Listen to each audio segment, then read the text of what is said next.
Today I will tell you a story about how my career began to take shape and how I ended up here today. Currently I'm a project manager in global IT. I very much enjoy my job. I enjoy the people I work with. I like the company I work for. I even like you all as Toastmasters. 4 years ago though, I didn't know what I wanted to do. I was kind of at an interesting point in my life where I didn't want to continue down the path I was on, and I really wanted to go in a different direction with my career. I was truly a lost soul in more ways than one. From a career perspective, I held many jobs. I was a construction worker, and not a very good one. I was a golf cart attendant for 2 years. I golfed for free at a couple golf courses and got pretty good at it. I was a valet attendant, and that was my favorite of the jobs. I made some good tips, got to drive some really cool cars.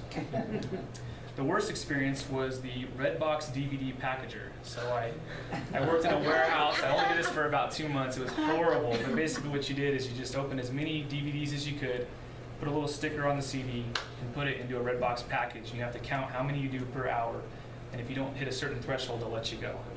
It was horrible, and I'll never look at a Redbox the same way. In addition to this, I was a part-time student.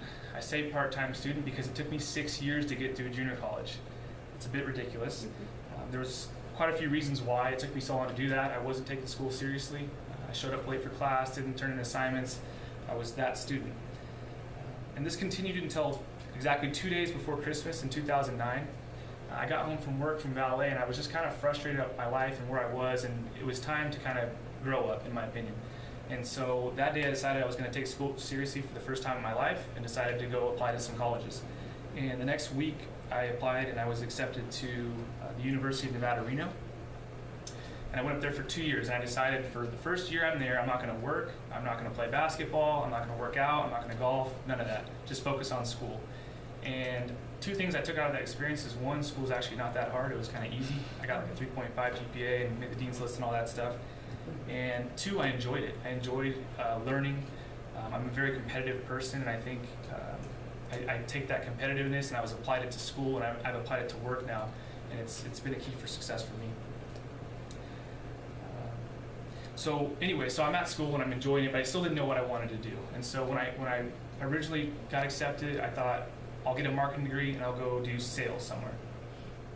But this marketing class was horrible and I didn't enjoy it, so I basically was in an information systems class, and the lady was talking about supercomputers and solid state drives and processing power and how they build the MacBook Air to make it so small, and it was very interesting to me.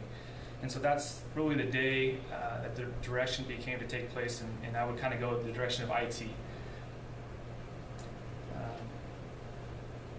So I took my last final in August of 2012. In a 4-week period, I went from having no job, no degree, and no wife to having all those things 4 weeks later. So it was quite a transition. We got back from our honeymoon, and the very next day at 8 a.m. I started my first job. So I worked for 1 year at a small IT company in Folsom and loved it. And I've been here working in Roseville for about 2.5 years, and I've loved it as well. That's the story about how my career came to be and how I ended up here today. Thank you.